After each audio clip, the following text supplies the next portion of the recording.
మా ఆఫీస్ యానివర్సరీకి నేను హైదరాబాద్ స్టార్ట్ అయ్యాను. Along with my son. And వాడితో ఎంత డేంజర్ అంటే ఒక ట్రావెల్ అనేది ఈరోజు చూస్తారు. నేను మా ఫ్రెండ్ ఒక దగ్గర ఎలాగోలాగా సీట్ సంపాదించి కూర్చున్నాము. లాస్ట్ మినిట్‌లో వచ్చాడనమాట వాడు. వాడు విండో సీట్ అడిగాడు. అడిగి వాళ్ళని వీళ్ళని రిక్వెస్ట్ చేసి ఒక ప్లేస్ ఇప్పించాను. వెళ్ళి వాళ్ళని లేపి చూడండి వాడెలా అల్లరి చేస్తున్నాడో. ట్రైన్‌లో అందరూ మా వాడి అల్లరి ఎంజాయ్ చేశారు.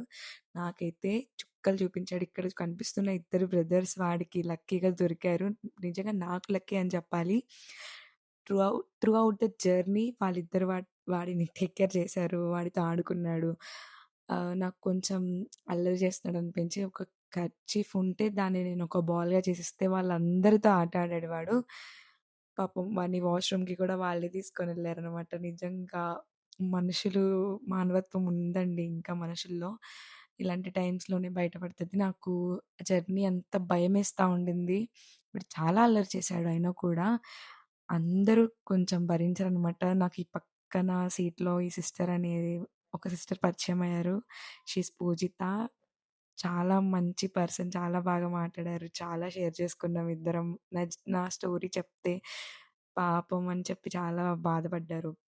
అండ్ వాళ్ళ ఫాదర్, మదర్ అనమాట. అక్కకి కూడా ఒక డాటర్ ఉన్నారు. వాళ్ళతో ఆడుకుంటూ ఎంజాయ్ చేస్తున్నాం. బేబీ చూడండి ఎంత క్యూట్ ఉందో.